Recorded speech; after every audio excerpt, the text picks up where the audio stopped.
Hello, my friends. How are you? This is Missy Arellano coming to you with my really good friend and colleague, Nita Marquez. Say hi, Nita. Hi, everybody. Thank you so much for having me. Yes, I'm so excited to be interviewing Nita because she is like-minded, grounded, and totally focused. And I believe most of that is because of her meditation practice. And because I'm hosting a free meditation webinar this Wednesday, yay, February 22nd, I want you guys to know that meditation helps all people, not just Missy, yeah? So it has all these benefits. It's so good for you. And I'm going to be teaching those techniques and sharing my favorite techniques and actually taking people through an actual meditation so you can feel what that is like. So that's the point of talking to Miss Nita about her meditation practice and how it's helped her. So why don't you just give us a background on what you do? Well, I own the trademark America's Hottest Fit Mom, and I have three children. I'm a single mother's advocate and a troubled youth advocate. I definitely feel like everything in life that I've ever done, I've always done my best to keep it grounded in purpose. And whatever the purpose of that situation was always contributing to the main purpose of me being here on earth. And I think that that's really what we're all here for. We're all here to serve really a mighty purpose. We all are very integral components in this world. No matter how small we feel that we are, that little bit that we feel we are has a huge impact. It's like the ocean, like they say. The ocean would be nothing if it weren't many drops of water. So we each are a drop, and in this great sea of energy. And I think for what I do, I mean, America's Hottest Fit Mom kind of says it all.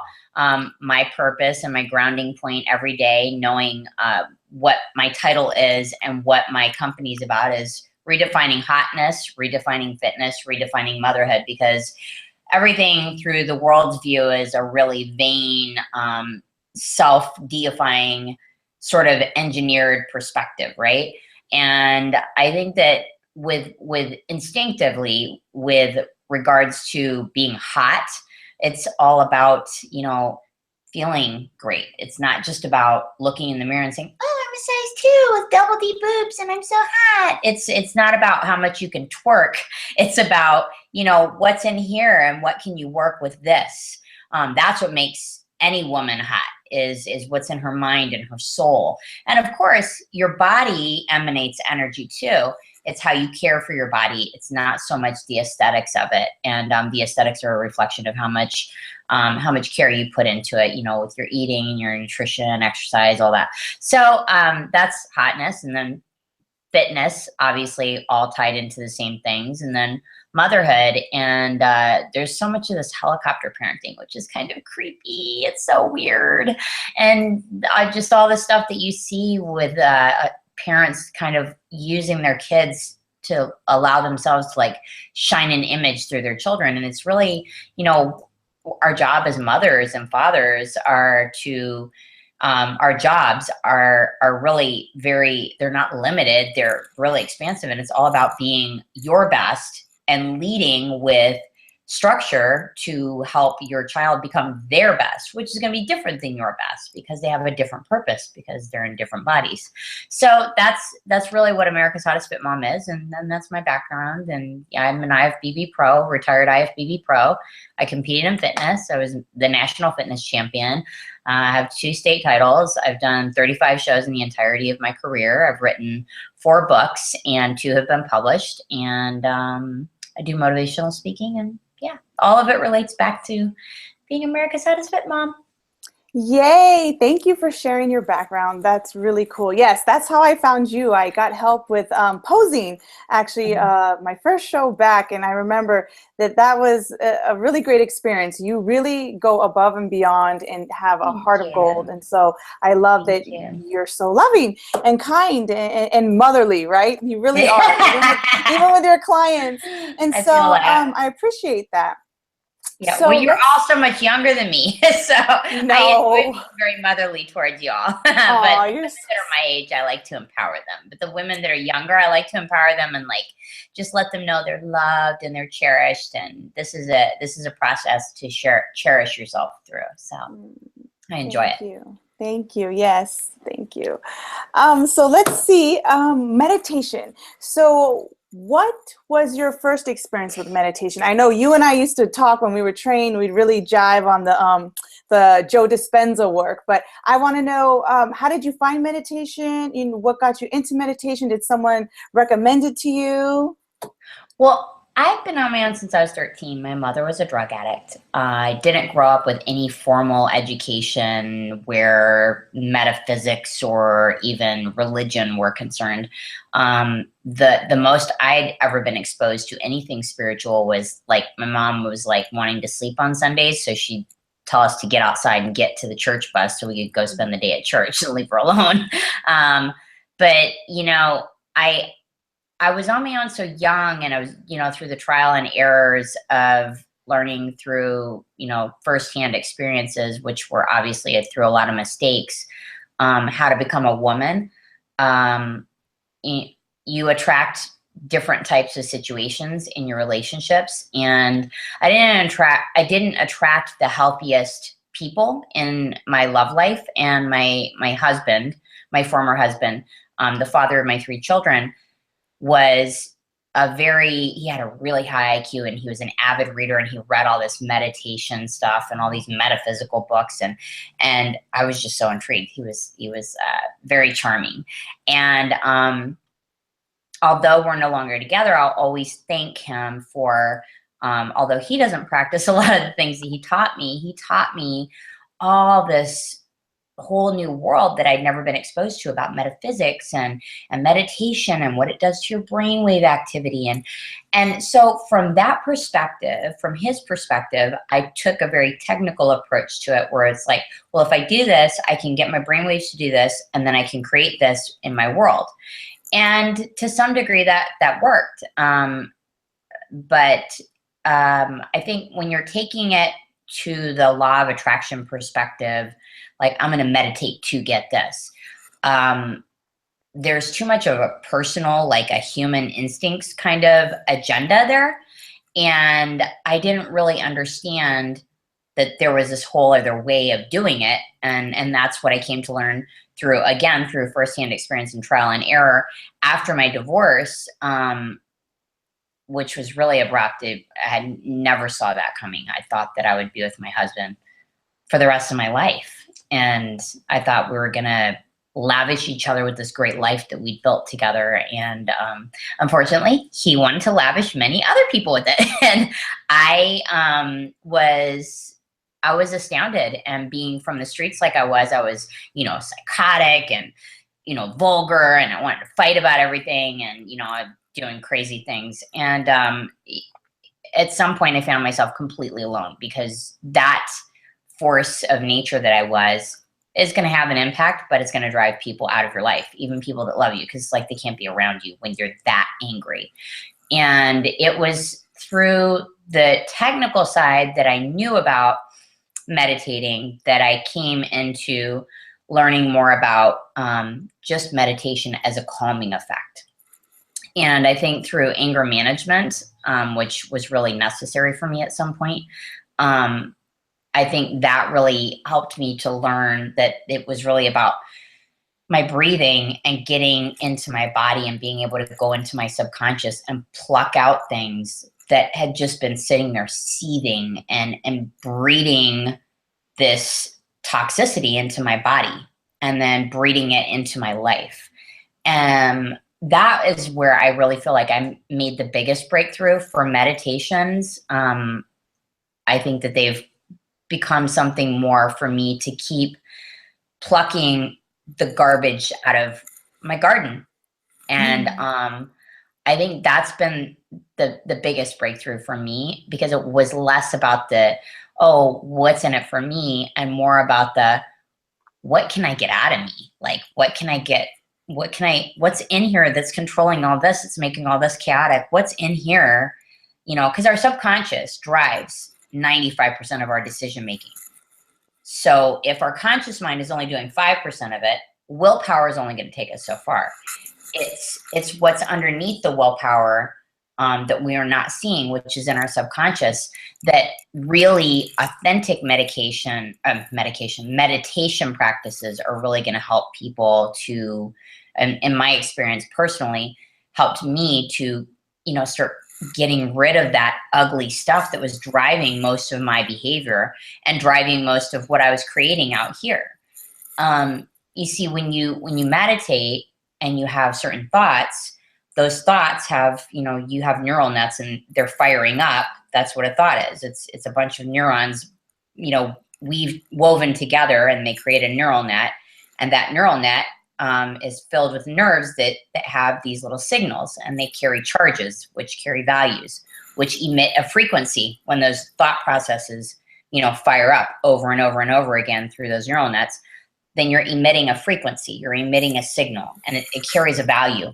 And that value and that message signals out into the atomic atmosphere, the subatomic atmosphere, and you literally start interacting with everything around you. And so I really started realizing, when I started plucking stuff out of my subconscious, wow, different things are coming up for me now. And some of it I liked, and some of it I was not real fond of, because I was really used to that stuff, and the crappy stuff that we really kind of feel good with is not good for us all the time. So we don't like losing it. But I started realizing, oh wow, I'm losing these things, but and these things, these situations are no longer attracted or attractive to me. But I thought I liked these. What's going on? And so having to disconnect from all that, man, it was just a really big transformation process for me. And it was scary at times. And I think that that's a big misconception that most people have with meditation is, oh, it should be all zen and everything should be positive. All zen. It is positive. You're emitting different signals. They're positive signals, but a lot of the stuff that you're used to isn't necessarily positive. And so you have to learn to withdraw from those things. And it's kind of like being a drug addict and going through withdrawals. And there's a bit of a period where it's like you're sort of harassing yourself. No, we like this. What are you doing? No, I don't like this. Oh, we like this. And it was like this tug of war. And I think I went through that literally for about 3 years before I really felt a huge transformation in my life. But the shifts were sometimes subtle and sometimes large, but there were shifts all through that 3+ year period that were taking place, and I could feel the movement. And I know that that was through my meditations and allowing things to come out of my subconscious and just be rattled and finally diffused and just let go of. And that's where the transformation happens, is on the other side of that. Wow. No, that's powerful. Thank you for sharing. I remember we used to talk about, you had told me, yeah, I had an anger issue back then. And then having worked with you now, I didn't know you back then, but I was like, no, this girl, she was mean and angry. No. So by you sharing that, I'm like, wow, yes, it really did work for you, because you are so grounded and present in the moment. Every time we worked together, I felt like you were there with me. You weren't somewhere else, right? And that's something that meditation does. It gets you to be present in each moment. And so just if you want to share, were there any other benefits you found other than the biggest one being that being able to release old limiting junk and then really getting into that space of calm where you didn't have to react and be angry? Were there other benefits like clarity, focus? I think definitely, I'll be really honest, I think technology interferes a lot with my focus, because technology is so related to, it's such an integral process, part of the processes of my daily life. Communication, social media, because I have to be very active with my social media. All of us do with our branding and everything.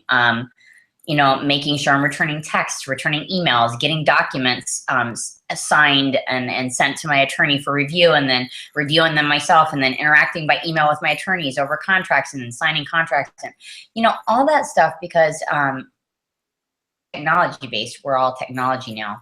So little happens from human interaction. time efficiency that we are able to execute with technology. So I think that my focus definitely has remained strong.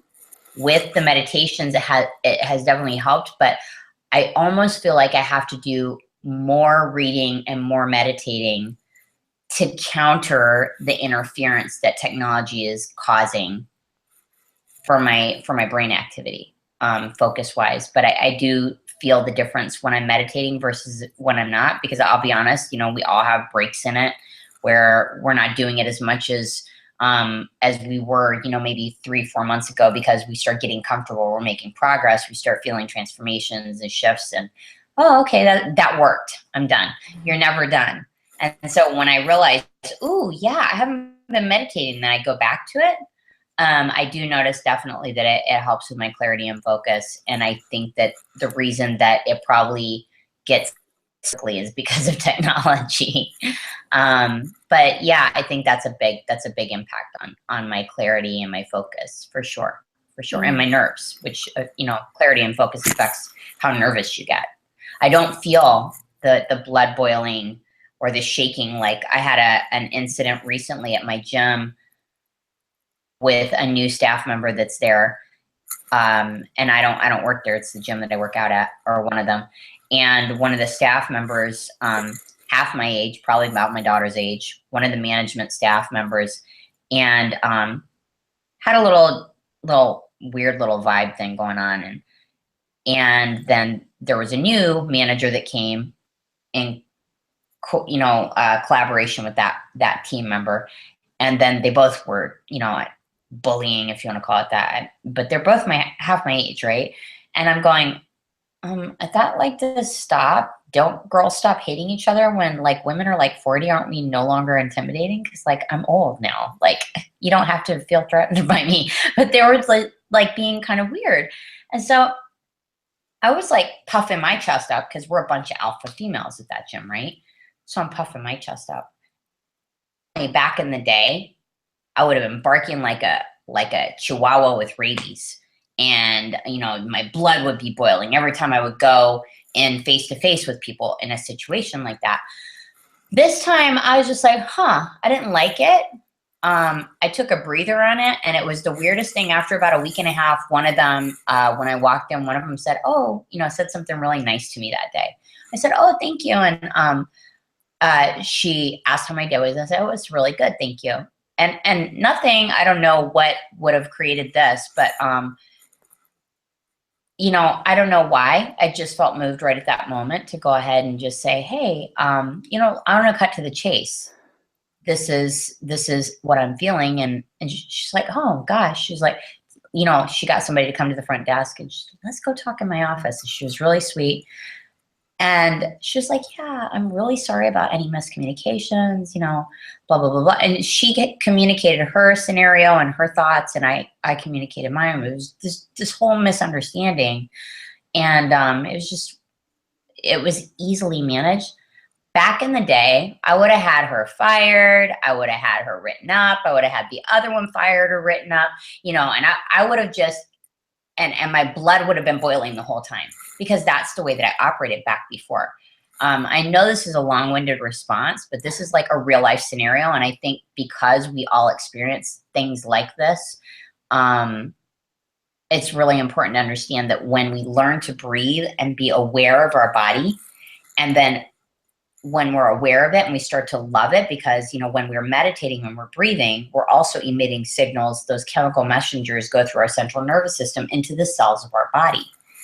And when you learn to be in your body more and aware of it, you befriend it more. And you know, I always tell everybody, your body speaks one language and you're the only interpreter.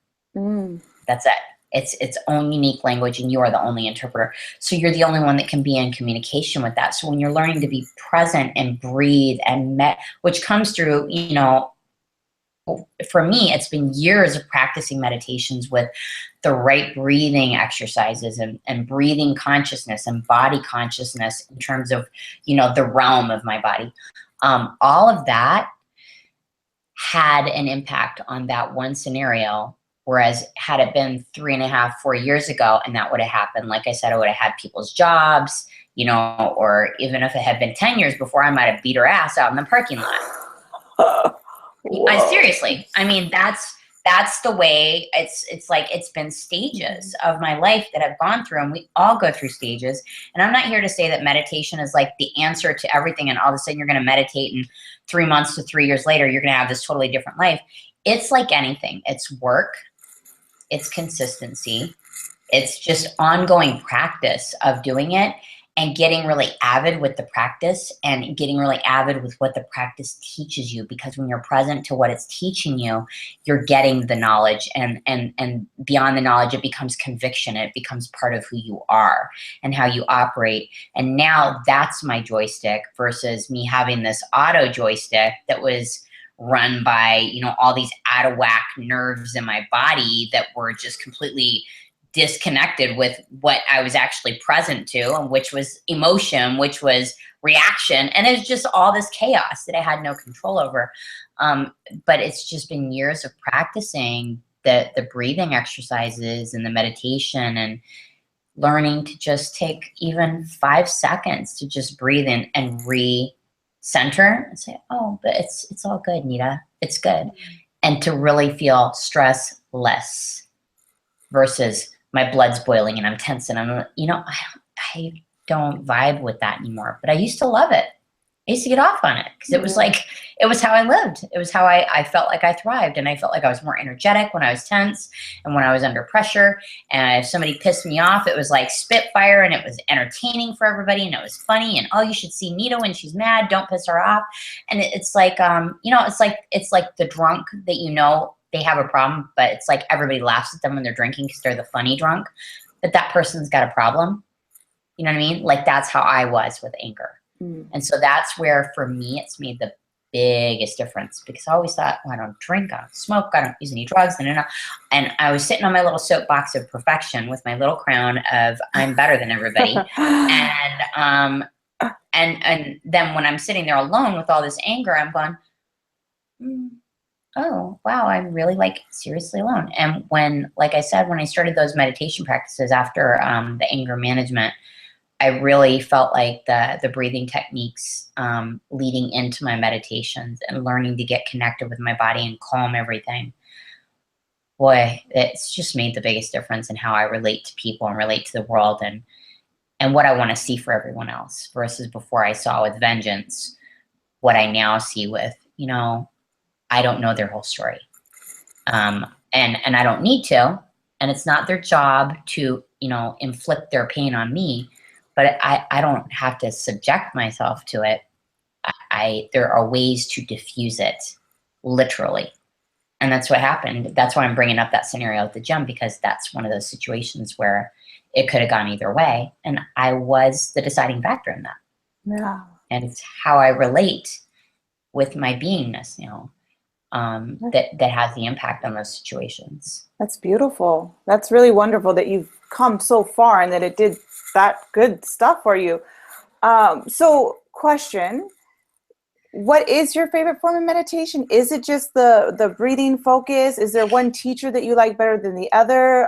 Like, I use Vipassana, which is just a form of being present in the moment, noticing thoughts, focusing on your breath, and as they come, you just let them go. I know some people use Kundalini techniques, affirmations in their meditation. Is yours just purely focusing on the breath? Yeah, I would say mine's more breathing based. I know Eckhart Tolle references the phrase "watching the watcher" in A New Earth, which, by the way, in my opinion, the book A New Earth was exceedingly better than The Power of Now, which was such a cliche and such a boring ass read. I can't even explain it. But after I read A New Earth, which I had read after The Power of Now, which I didn't like, but after I read A New Earth, I read it again, and then I read it again. And after reading it 3 times, somebody recommended practicing The Power of Now, and then I read that, and it's like he had gone back and summarized The Power of Now and written it in an entirely different authoring format, like what he had used in a new earth, and similar to what Neil Donald Walsh uses in Conversations with God, more of like a narrative format. And it was a much easier read to enjoy. And the key points were there. It wasn't convoluted with all this technical jargon that was just so boring. You know, I really loved A New Earth, and he talks about that, watching the watcher. So I think when I breathe, then I can start watching the watcher, or watching the thinker. I'm sorry, watching the thinker.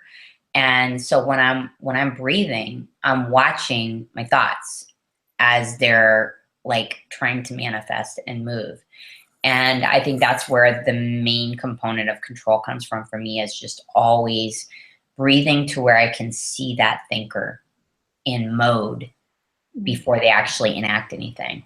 And, you know, just being present throughout the day. Like, even one of the things I tell, and you know this from me training you too, when I worked with you in the gym, this right here, this area, okay, a lot of people are walking like this and they don't realize it.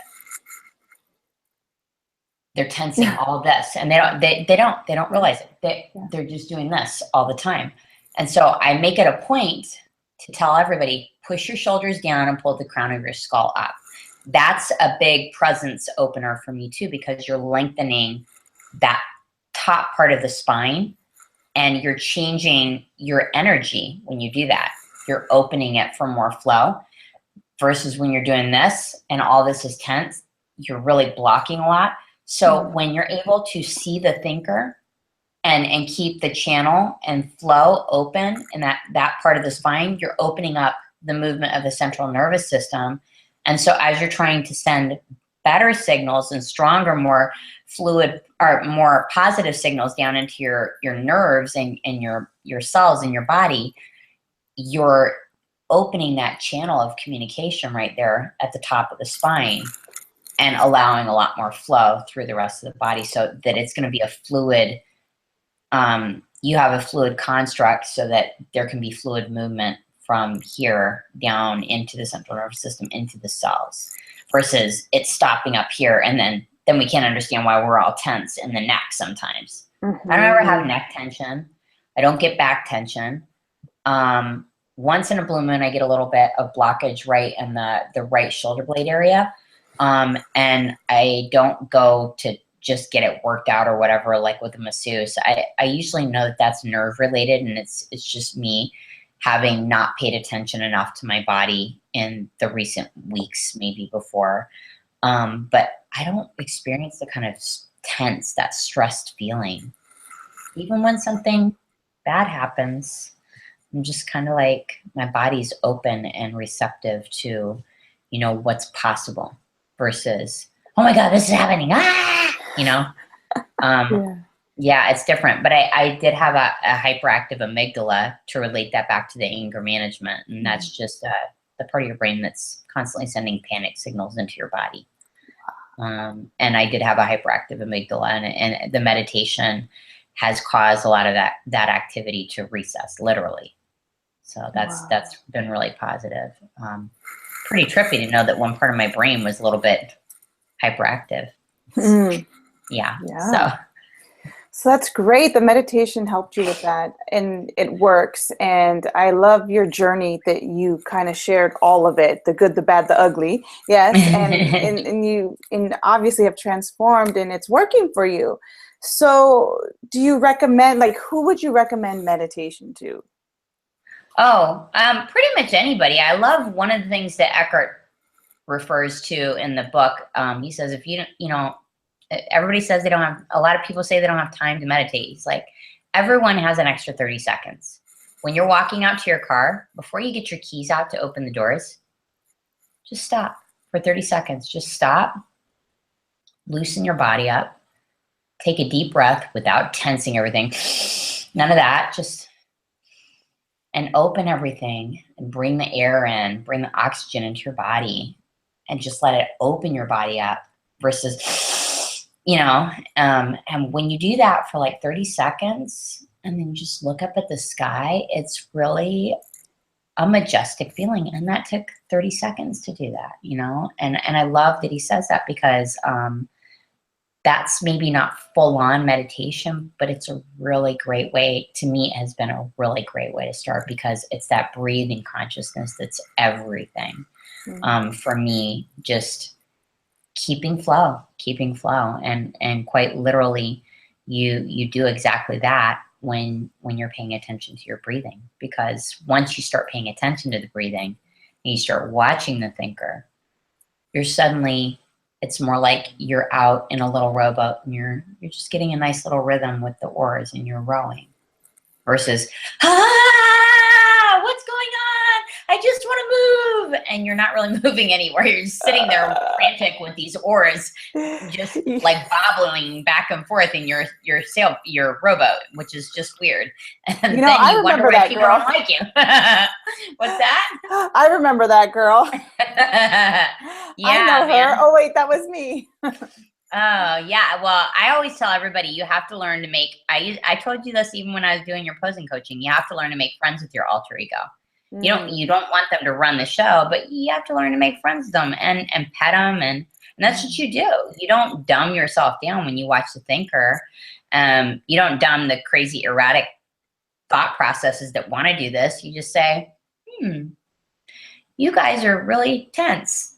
Let's calm and find a rhythm for you.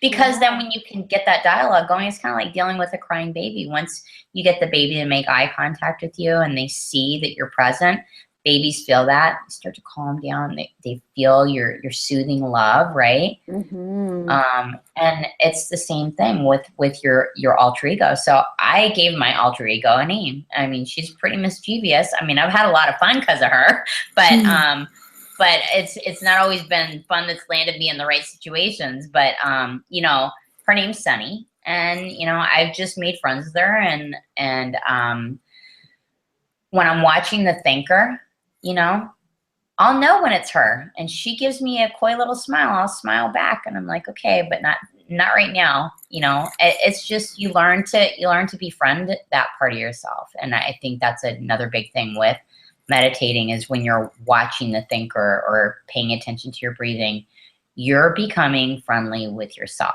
It's the mind, body, spirit connection, all of it. It's just everything becoming integral versus one thing being judged or dumbed down by the other, you know, because the flesh dumbs down the spirit and the spirit dumbs down the flesh. That's the eternal human battle, right? Yeah. So, you know, and the flesh is ultimately, you know, all this jargon is just, it's different ways to say the same thing. You know, it's the ego and the true self, or whatever you want to call it.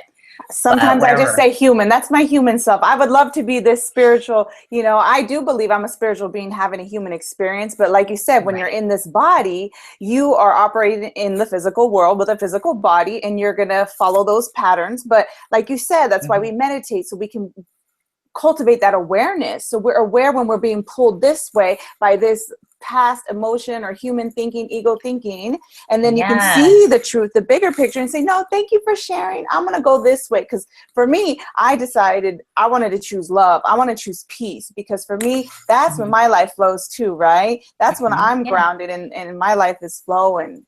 Yeah. Oh, yeah. Well, and there's so much to be said too for like even that. And I think that with regards to the flesh or the ego or the human self, because we are in a human body, there are times that we do need to deploy those parts of ourselves and say, hey, you're going to have to, you know, puff up in the chest right now with me. We got to work together. And that's for that kindredness toward one side of yourself from the other really is elemental.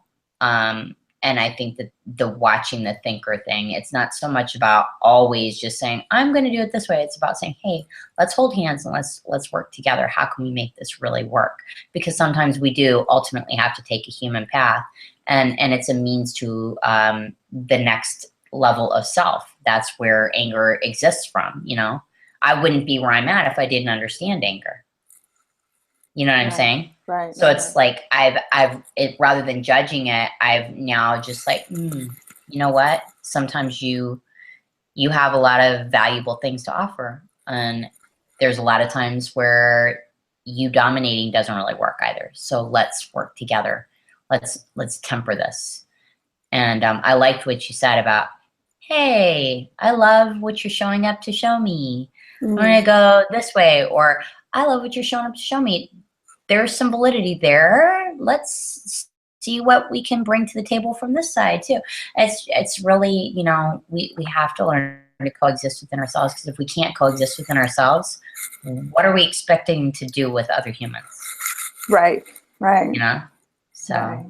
No, that's great. So thank you for sharing. Wow, this has been great. So you showed us how meditation helped with anger, getting to know yourself, having more peace, having more flow, even the energy you talked about and the body connection. That's beautiful. I really, really appreciate you taking the time to talk with me today, Miss Nita. Thank you so much.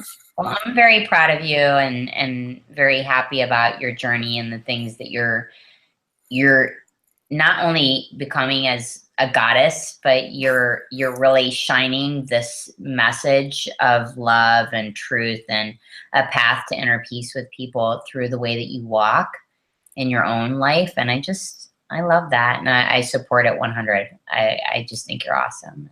Aww. Super beautiful. Super hot.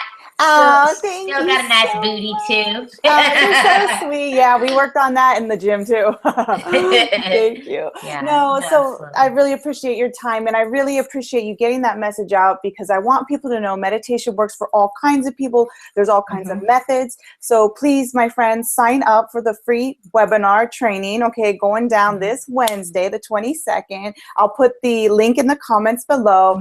Join us, do a live meditation with me, feel the vibe, feel the flow, get into that peace state, that purpose, that healing state. It's going to be a lot of fun. And so thanks again, Nita, and thank you everybody for tuning in. Have a lovely day. All right. Bye. Bye.